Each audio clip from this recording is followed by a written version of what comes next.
Hey, Warrior Saints. Glad to have you beautiful people with us as we continue our conversation from yesterday. Kind of transition into the next one because I didn't mean to on purpose, but I led into the next one. What does it say? Make as many mistakes as you can, but learn from each of them. I don't know. You're typing something. Are you putting that up on the screen? No. Okay. That's what I was going to say. What do you say about it? But you're busy. I will say a lot about it. I think the mistakes are huge. Yeah. I'm a musician. So college was music school, right? And one of our directors used to tell us to raise our hands every time we missed a note. And it was so uncomfortable at first, but then it became something that, like, I still do sometimes to this day. I'll be like singing with a group of people and in church or whatever, and I'll make a mistake and I'll just quickly raise my hand, just like, it's mine. I screwed it up. Yeah. But they also told us make loud mistakes. Okay. So what I learned from that is, like, you can't correct a mistake that is done in music. The director can't correct mistakes that are quiet. Because you can't hear them? Because he can't hear them. Oh. He doesn't know they exist. And if you don't own the mistake, you'll never learn from it, because it shows that you don't have any idea that you're the one who made the mistake. You're the one who did it. You're the one who threw that off and went from there. And you have to be able to learn from these things, to know what's going on, and to really, like, shift. Yeah. So in order to learn from your mistakes, first, you have to know that you made the mistake, which means you've got to be willing to say, that was mine. Right. Then you have to own it. Yeah. And say, that was mine.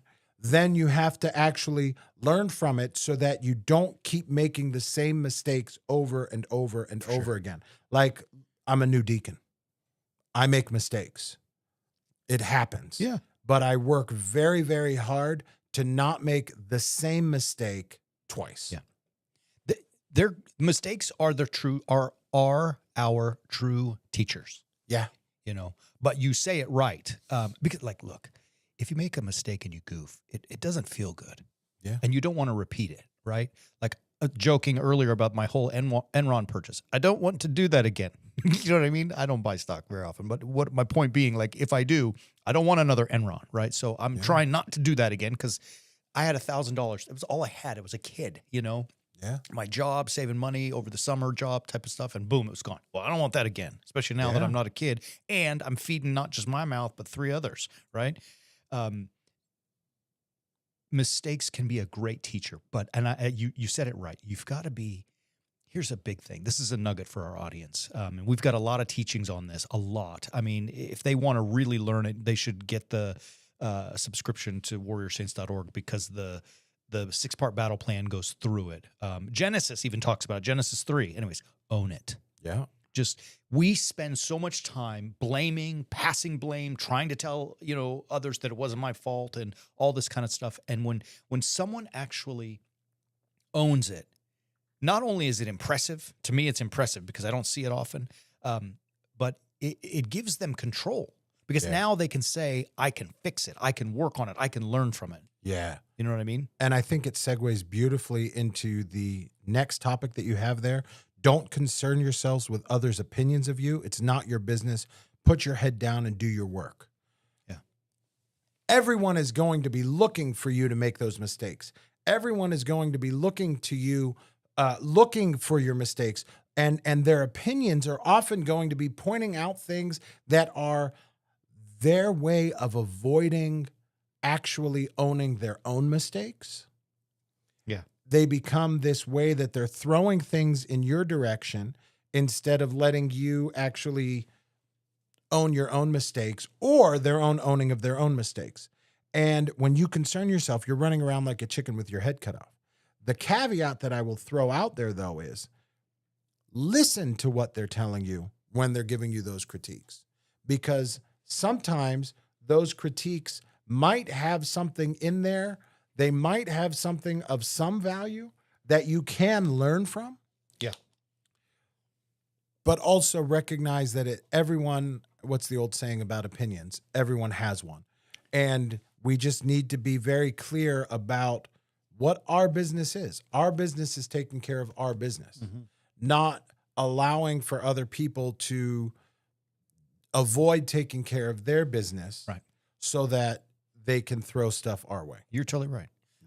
And I look at it like this. I mean, this is going to sound horrible. And it is horrible. I hate to say it, but I've discovered that most of the time, especially the trollers on the internet, you know, they're ridiculous. They're like of no value. You know what I mean? Like, in other words, as human beings, they are of value, but these opinions are like so absurd that one day, some dude, a priest, put on our post. I was talking about how to read scripture and read it more like, Aesop's fables, the tortoise and the hare, than read it like you would read a history book about Gettysburg. And the dude put on the internet, don't use the word fable. It's a bad word in the Bible, da-da-da. So I'm like, are you kidding me? So I went to the 5 verses that he was talking about, quoting. The Greek word is mythos, right? Myth. What's a very different thing than fable. And my Bible, my version, translates it as fable. Translates it as myth. His Bible, he must use King James or a different one, used fable, and, therefore it's negative and so on. And I'm like, seriously, dude, first of all, my Bible, the version I use, the Revised Standard Version, not one time in the entire 2,000 pages, whatever it is, has the word myth. Sorry. Not Fable. one time has the word fable, right?